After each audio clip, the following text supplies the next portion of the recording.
All right, welcome into Ethan Skolnick Starting 9 here on the 5 Reasons YouTube channel. Make sure you hit the like and subscribe buttons. You'll get all of our content. I think yesterday we had 8 different streams, so if you were not subscribed, you probably didn't know about a lot of them, but you can still catch up with them, including our full Panthers-Capitals preview with our guys from In the Box. That's Alex, Jamie, and David Dwork actually made an appearance on there. You can also catch the latest episode of 5 on the floor. Some of you had a little trouble downloading it. That was our fault. So that's been replaced. It's going to be on the YouTube channel here this morning. So make sure you check that out. I did that with Greg and with Sean Rochester. Also, Bahama-Rican Boys last night before floor. If you want to see what we predicted, we actually were all right last night. And then also, of course, Post Up 5R with Royal Shepherd and the crew. And there'll be another Dono Daily today during the afternoon, including a lot of Panthers coverage. We're sponsored today by our friends over at You Break Wheel Fix. It's youbreakwheelfix.com. That's where you check it out. They've got a new facility. They just opened up in a new area in North Miami. I'm going to give you the address here. It's 1848 Northeast 143rd Street. That's in North Miami. It's basically right across from the City of North Miami Public Works. This is the place you go to get your wheels repaired, or just you want to get them enhanced. You want them to look better. 305-748-0112. That's 305-748-0112. Reach out to Mark and the crew down there. Mention 5 Reasons, and you'll get a discount off your overall order. They do the wheel refinishing, the polishing. They do the custom colors too, okay? You want to do them white hot, you can do white hot. You want to do the Vice colors, you can do that. They still got there you go. Manny Chang, our producer, highlighting that. Over 5,000 custom colors down there. And again, they have moved to a bigger location. Why? Because a lot of people are using them. They needed more space. Okay, so check it out. Again, the new address, I'm going to post this up from now on. I didn't get to this today, but it's 1848 Northeast 143rd Street in North Miami. Again, right across from the North Miami Public Works. Again, just call them or check out the website, youbreakwheelfix.com, youbreakwheelfix on Instagram, or 305-748-0112. All right, let's get to it. The Miami Heat win game 1 of their playoff series against the Philadelphia 76ers. You might say Doc Rivers conceded the game as soon as DeAndre Jordan was the starter. DeAndre Jordan last night in his minutes was a minus 71 per 100 possessions. It's virtually impossible to be as bad as he was. And Doc Rivers said after the game, you guys may not like him. He's talking to the Philadelphia media because this has been a big talking point up in Philly. Why they just don't go small or play Paul Reed more until Embiid comes back, if Embiid comes back. And he said, you may not like it, but we do. So for the Heat's sake, you hope DeAndre Jordan starts game 2. You also hope, obviously, that you get the Bam and Hero from last night instead of the Bam and Hero from the first round. Bam was pretty good in the first round. Obviously, he was great defensively. He was okay offensively. Tyler wasn't great. We talked about that, and we talked about it on Before Floor. I talked about it on Starting 9 yesterday. That this was a Tyler Hero series, and Brady Hawks talked a lot about this, that the Philadelphia plays drop. There's nobody better on the Heat in getting into sort of those areas. And I thought last night when he made that first 3, when I talked to him at practice the other day, he talked about how everything kind of flows from his 3-point shooting. When he made the first 3, it opened up everything else for him, and you could see the confidence. Bam Adebayo was terrific last night. Look, that you don't need 30-point Bam. What you got last night was perfect. He was efficient, but he was aggressive throughout the entire game. They didn't forget about him. And with Jimmy Butler struggling, and he did struggle, he wasn't great last night. He didn't look to me like he had his normal lift. He didn't look as into it as he typically is. When he went out of the game, and they just got simple. They just got simple. Hero, Bam, pick and roll at the top. Simple. They know how to play off of each other. They've developed that chemistry together. And as Brady, this video will be on the site here too soon, as Brady put on Twitter, you may see them invert that with Bam handling and Tyler setting the screen. But the fact is, the two of those guys, these are the 2 guys that you want to lead this team into the future. Ultimately, to see them step up into game 1 was important. Of course, I'm going to take all your questions today, but, we got to address James Harden. Everybody knows my feelings about James Harden. He's not a superstar anymore. He's just not. Step backs and flailing for fouls. That's all it is. It's one thing when he was struggling to get past PJ Tucker, who, by the way, was one of the Heat's 3 best players again last night. Okay. I put him right there with Bam and Tyler. He was absolutely critical in that third quarter. His energy, he's been tremendous during the playoffs, and he may be the difference if they beat Milwaukee in the next round, taking him away from the Bucks and adding them to the roster. Bucks fans, they're already lamented. Wait until that series. Okay. But it's one thing that Harden can't get past PJ, okay? Because they've seen a lot of each other. Obviously, they play together in Houston. PJ plays him with a certain level of physicality. It's another thing if he can't get past Jimmy Butler, or if when comes back he can't get past Kyle Lowry. He could not get past Strus and Hero last night. He wasn't even trying. Like, to be honest, if James didn't do this to himself, it would be sad. Okay, he's got no bag left. It's like I said, it's all step backs and flailing for fouls. And Mateo Mayorga, who contributes to our network, asked him after the game about why, what was something about Miami's scheme that contributed to the lack of foul calls, because he only took 4 free throws. He can't do anything else. Okay.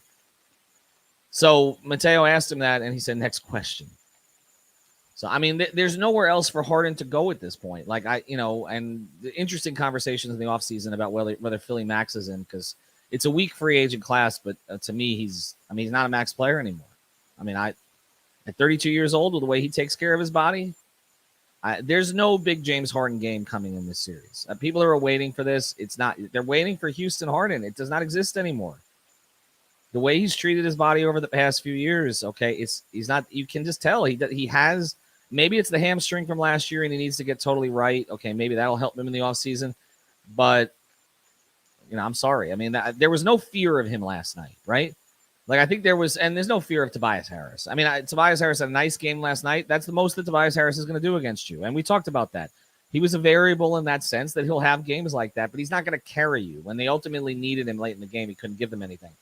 The guy to watch was Maxey, and they did a great job on Maxey.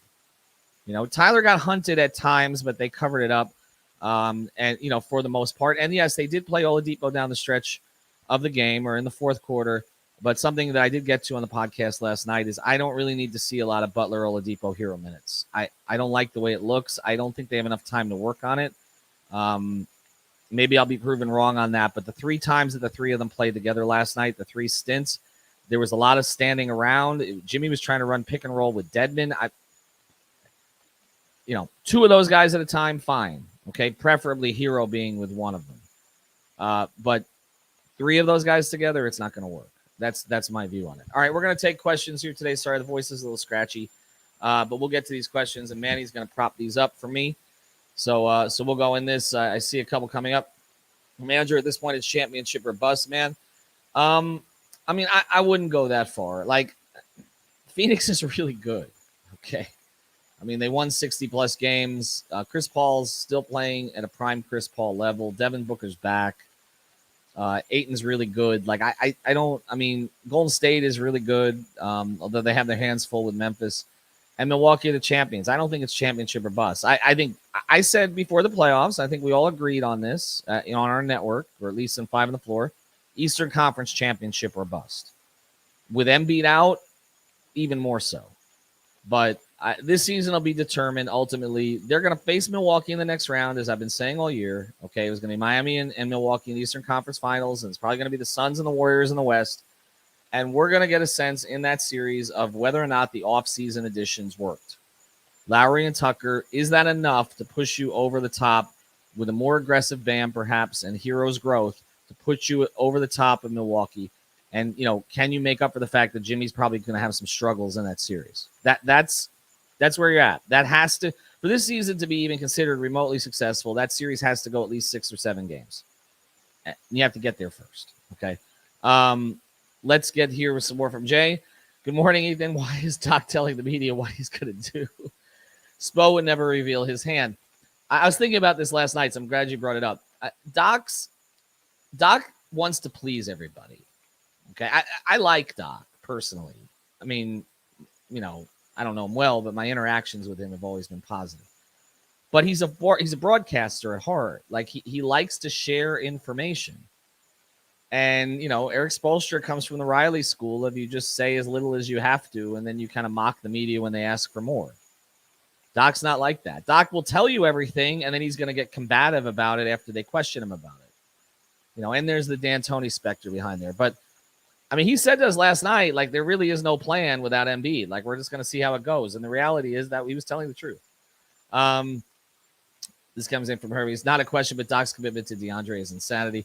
Ari comes in. They could run the Bam Tyler pick and roll all game. Well, I called for it in the fourth quarter. They did it, and I said, do it again. Just run that. Like, you don't they have some pet plays that they can go to. Okay. Obviously, the dribble handoffs with Bam have been a core function of the offense. It's been less so without Duncan. You have Jimmy trying to mismatch Hunt, okay, in different ways that they get him open with that. You have, again, you have Lowry who runs certain actions with Jimmy, okay, and they've run some of that kind of 1-3 pick and roll. But the Tyler Bam pick and roll, to me, is particularly lethal because Tyler has so many options off of it. And also because of Bam's ability as a rim threat, when Bam becomes more confident in kind of the pick and pop jumper, like remember we talked about this when they got Dragic and they had Bosch and everybody was like, oh my God, you're going to have the pick and pop with Bosch and Dragic. It's going to be unbelievable. We never really saw it because on the day that they acquired Dragic, Bosch got sick. And then when they did play together, they didn't have extended period of time together. But eventually you may have that with Hero and Bam when Bam gets more comfortable in the jumper. But even now they have to respect his dive ability. And Tyler has enough of a bag, so to speak, that it's really hard to play against that pick and roll. And I agree with Brady that because Bam can be a handler, I think we're going to see an inversion of it. So you can't run it all. I mean, you can't run anything all game, all the time against NBA players and NBA coaches. But I thought last night, like it's sort of like to a certain degree, you're an NFL team and you've got a running back who's getting 5 yards a carry in a tight game and you've got a lead, like just give him the ball and run off tackle, right? Your offensive line's dominating, just give him the ball and run off tackle. That felt like the Heat's off tackle play last night. We're just going to keep getting 5 yards at a time. And eventually the whole popped and they were able to get they were able to win the game. Joe, how atrocious were those refs? Felt like every time the Sixers went to the hole, they got a call. Every time the Heat did nothing. Some of those Sixers on replay, no contact. I will say this, though. The free throws, the fouls were even. Okay. Dedmon deserved 2 of his fouls early, for sure. I don't know how playable he is at the moment. Maybe we can talk about that a little bit more. I can tell you that the Sixers fans are complaining that the Heat got away with too much contact. So you're going to have a little bit of that both ways. If you want to get annoyed about the officiating, wait till Embiid comes back. Pop that one back up from JP. Why is Duncan not playing? We plan on seeing him later in the series. I'd rather have him over Strus. They're not going to start him over Strus. That was a collective decision made with Spoelstra and the key members of the team. So, Max wasn't great last night, obviously. Max has done enough in the playoffs to keep that spot, in my view. I was surprised that Spoelstra didn't go to Duncan when Philly went to zone. I do think there's a role for him there, and I do think Duncan's going to get minutes as this series progresses. Spoelstra, even without Lowry, has, basically one rotation player too many. And we're not even including Markieff Morris or Yurt or whatever. So I do think we'll see Duncan at some point. I guess I keep coming back to this. I don't like the Butler-Oladipo Hero minutes. And I think Spoelstra may reevaluate some of that between games, and that may be a situation where one of those guys is subbed out for Duncan. And by one of those guys, I mean Butler or Oladipo. And by one of those guys, I mean Oladipo. Keep going here. What else we got? Are we going to see Markieff at any point? I thought there was a possibility with the way that Dwayne looked last night in the limited minutes. It almost felt. Tim Bontemps said this to me before the game. We were having dinner before the game, and he basically said, he's like, I said, do you think Dedmon plays? He says he should play because Doc always reacts to the other coach, and you want Doc to play his bigs because his bigs aren't good. So if you play Dedmon, if you stay somewhat big when you go to the bench, Doc will stay big instead of doing what Doc should do, which is putting Tobias Harris at the 5 and running shooters out there with him. That's the only way, in my view, to compete with the Heat until Embiid comes back. So I think part of that was Spoelstra wanted to stay big for a period of time. But then you saw when Dedmon got into foul trouble, Spo went small. He went to PJ at the 5, and that is an adjustment we kind of saw coming. He could use Markieff in spot minutes in that situation again. So we'll see if he does that. Ronald, agree, stagger Jimmy, Vic, and Tyler. More Bam and Tyler together. Yes, I love Bam asking for the ball and looking to score. Yes. The other thing about Bam, when he's out there with Tyler passes him the ball. Okay? Lowry passes him the ball. You know who doesn't pass him the ball that much? Look at metrics, Jimmy. I've said repeatedly that one of the things that the Heat need to look at is I think they can be your two best players because of what they do defensively. But I do think there are more and more pockets of the game. And Spoelstra, identified this when he went to the rotation changes and started subbing Hero in for Butler, was that he wanted to get Hero Bam minutes.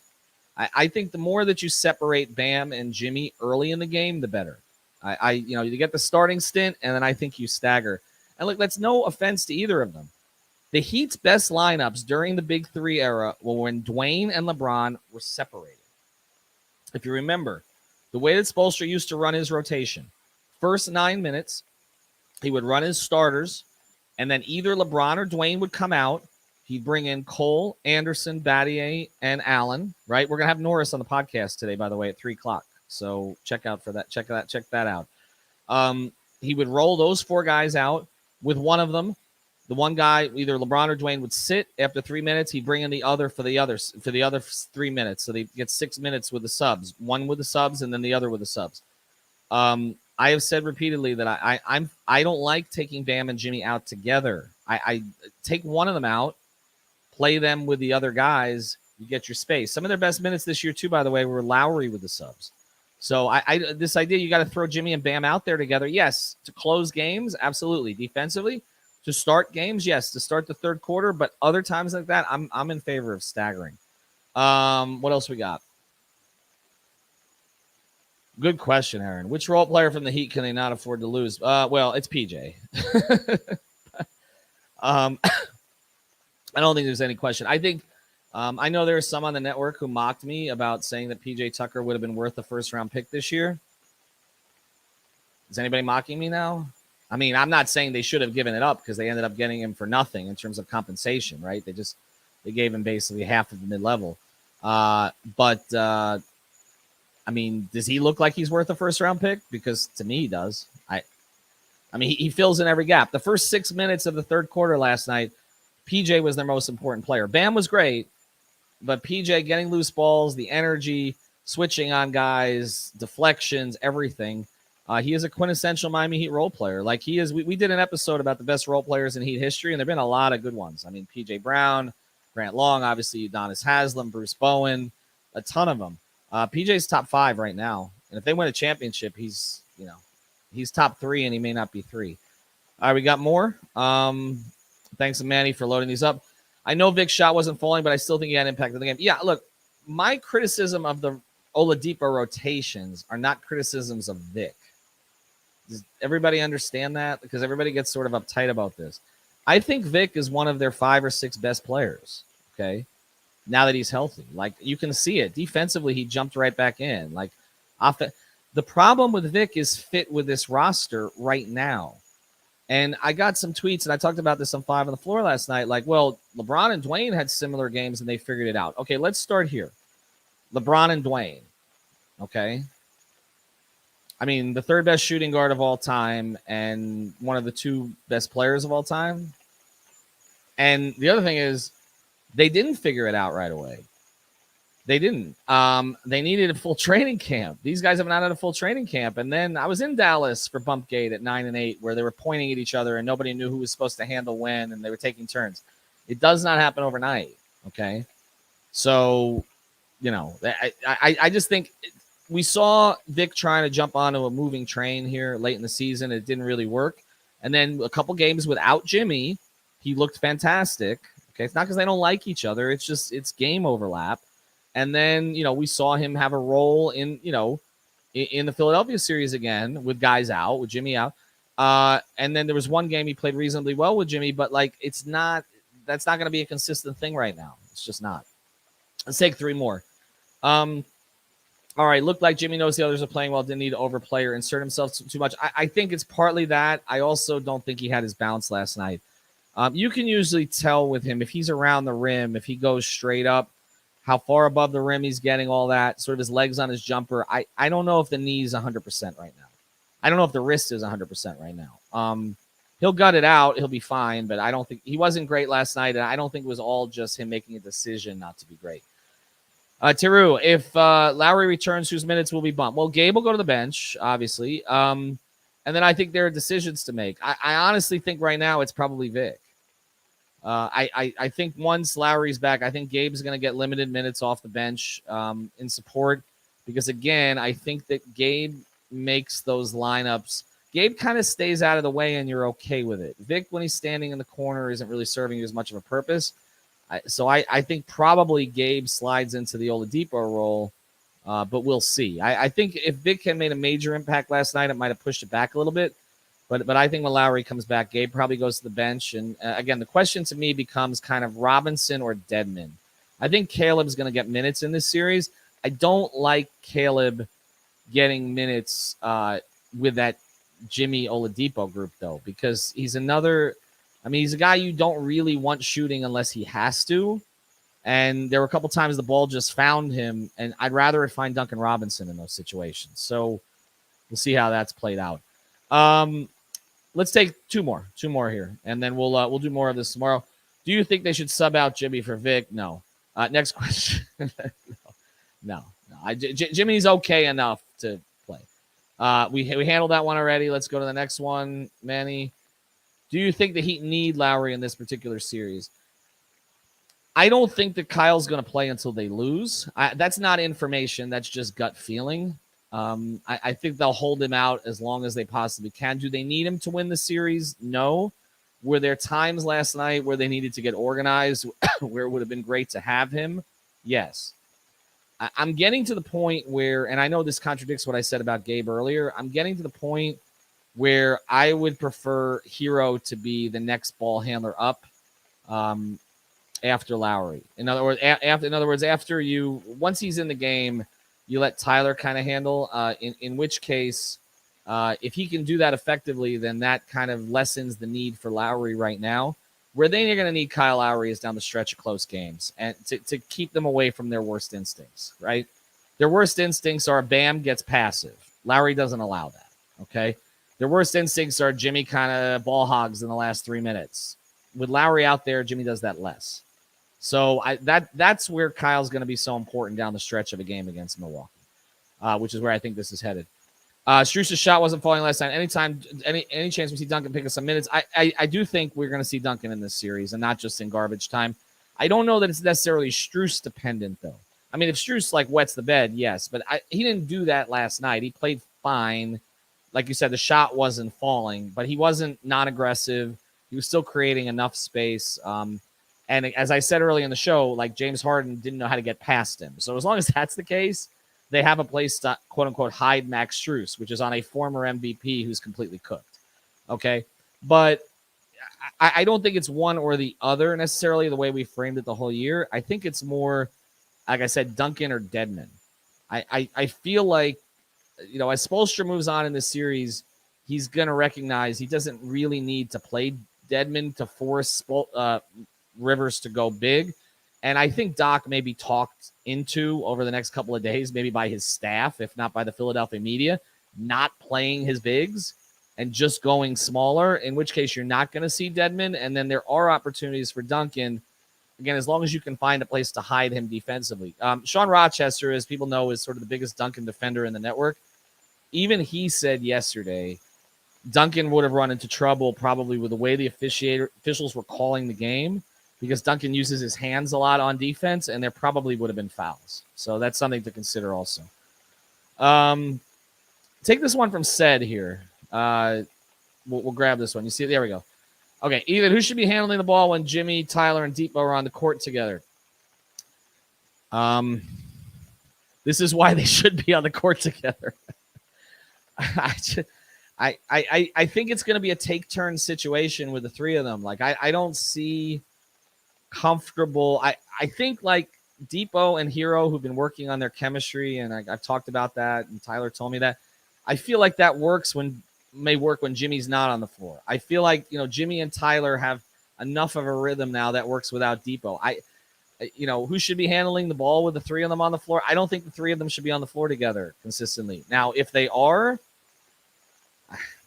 is Bam on the floor? Because if Bam's on the floor, then I still want to run the Hero Bam pick and roll. But then Vic's standing in the corner. I just don't like it. People know what I think of Eric Spoelstra. He always gets it right. Obviously, he knows a million times more basketball than I ever will, or he's forgotten more than I ever will. But there are certain things I think he experiments with for roster management that aren't necessarily things he wants to go to, when it matters. Okay. And I felt like last night was a little bit of a force with Oladipo to kind of reward him for what he's done and to see what he could give you.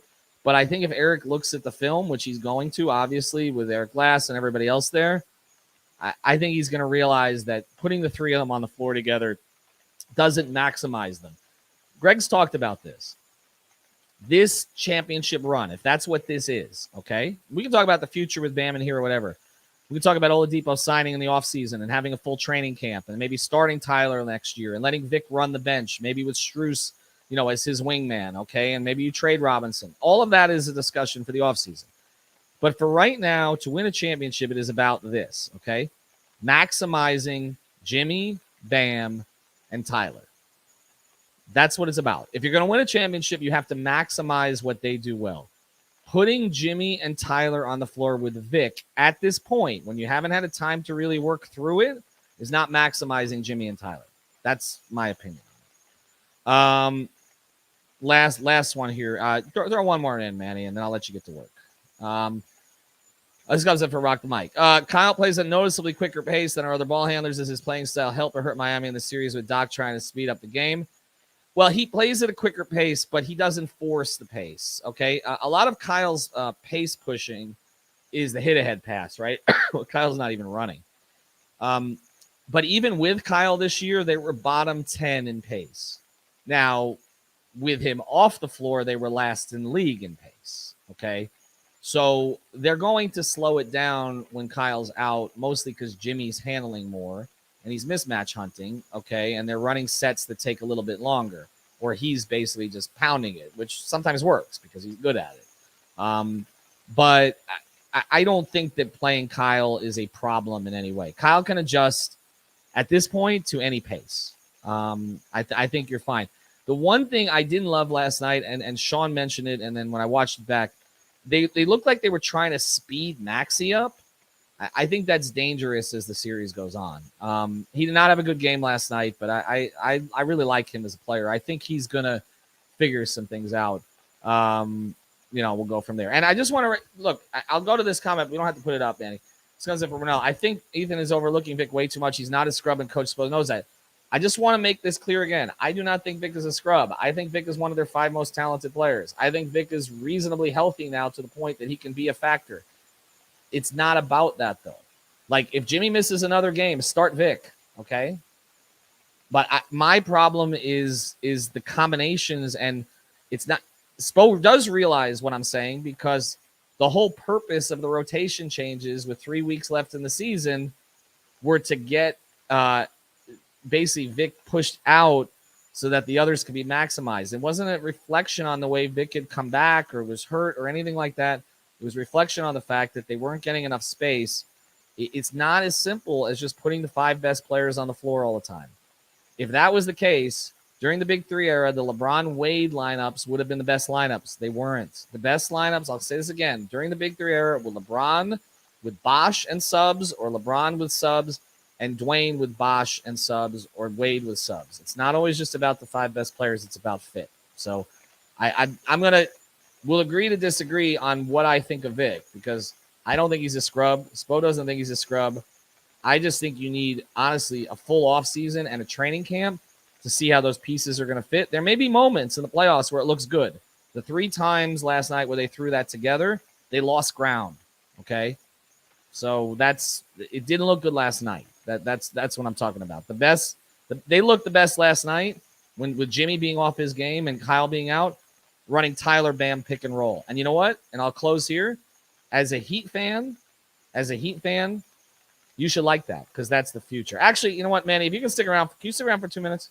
Can you stick around for 2 minutes? Yes, no, yay. I'll take a couple more. Okay, we'll do that. Before we do that, I do want to mention a sponsor here, because I forgot to do that. And I want to do that. And Danny will be upset at me, and Danny's a big Heat fan. I know he follows Starting 9 here. But before we go, and I'll take like 3 or 4 more questions. Before we go, I do want to tell you about All Pro Construction Builders, okay? And check them out on Instagram with that address, All Pro Construction Builders. I got a website coming up soon. We all know the hurricane season down here in South Florida is right around the corner, so you got to protect your home or business. Make sure to contact All Pro Construction Builders. Deal with an owner and a family business, okay? You want to do that, not some big corporation. Not going to do it right for you. And get your impact windows and doors done, okay? I know it's May, but, you know, August is coming right around the corner, and then the name storms start down here, okay? So All Pro Construction Builders, they service Broward, Miami-Dade, and Monroe counties. They only use locally made American products. Reach out. You get a free estimate. You mentioned 5 Reasons to Danny and his crew down there. You also get a 10% discount. So it's 305-484-4429. That's 305-484-4429. All right, five more. I'm going to do them rapid fire and let Manny get to work. Here, let's go. Throw them up. Hi, Versa. Does that count? No. Thanks. Jordan, do you think it's crazy how we haven't seen that defensive lineup with Vic, Jimmy, Kyle, Bam, and PJ? I think there's a place for it. Like I said, I think there's a place for Vic. Maybe in place of Tyler in late moments defensively. They haven't had to. They haven't had that many. I mean, they haven't been in that situation yet, really. Last night, you know, kind of the game got away from Philadelphia, so they didn't have a chance late. Why doesn't this comes from Matthew? Why doesn't Tyler Hero take the last shot to win or tie games? I mean, the ball has to be in his hands, right? I mean, that's part of it, and that's kind of what I'm talking about. Like, the next step in this team's evolution is figuring out how to play with Tyler, Jimmy, and Bam together down the stretch of games, okay, even when Kyle's not in there, to kind of figure out who goes when and how they make each other better, so it's not taking turns. If you watch Phoenix play, to me, the reason Phoenix is the favorite to win the championship, if you watch Chris Paul and Devin Booker and to a certain degree Ayton down the stretch and Mikal Bridges, they're all interacting in sets and in ways to get each other open. And we know that Chris Paul and Devin Booker are probably the 2 best in the game at the mid-range. They're doing that consistently. The Heat down the stretch of games this year, especially without Kyle, has felt too much like taking turns. So that's Tyler will get more of those opportunities when he's integrated more in that way. James Harden topics are being discussed by the media instead of giving credit to play. Are you surprised? No, I've said that repeatedly. Here's my thing on this. The national media hasn't followed this team all year. They don't know how to talk about it. They don't have, it's not just a drama thing. We saw them talk about what the Jimmy fight, you know, or argument. They don't know how to talk about it. This team doesn't make sense to them. I was talking to a prominent Heat official last night during warm-ups, like about 6 o'clock on the court when Strus and Vincent were warming up. I'm just saying, you got 2 guys who were 2-way contracts, were undrafted, who are basically in your starting lineup. And he's like, this is basically unprecedented. And he said, you know what's happening now? Every agent is trying to get their undrafted player to Miami because they think that Miami's going to turn them into the next one. Seriously, they're all calling the Heat. And as this particular executive said to me, they're not all good, though, okay? The Heat have done a job in identifying these kind of players and developing them. The national media doesn't know how to talk about that. Like, they don't care about Max Strus and Gabe Vincent and Caleb Martin. Seriously, they don't know how to pronounce Strus's name, okay? So this is what you're going to get. The next series is going to be about what Giannis does or didn't do. The series after that, if you get there, it's going to be about what Curry or Morant or it's not going to be Luka, or Luka, okay? Or Chris Paul and Devin Booker. It's always going to be about them. The national media does not care about this team except that they can hang out on South Beach. That's it, okay? And ain't nobody local hanging out on South Beach. Aaron, oh, God. This is the last one. If you're forced to watch First Take or Skip and Shattered, which one would you watch, Ethan? I will say this. I will take Stephen A. over Skip all day, and I know most don't agree with me on this. Here's the difference, okay? Stephen A. doesn't just make things up, okay? Like, he has legitimate sources in the NBA. Players talk to him. Okay, I know that, all right? Even during the Big Three era, when Stephen A. would show up in the locker room, he was at Dwayne's wedding, okay? Players will talk to him, okay? There ain't nobody talking to Skip Bayless. I can tell you. He avoids the locker room. I was in Oklahoma City for the Heat finals against the Thunder, and I actually had the unfortunate situation of staying in the same hotel that they were recording First Take.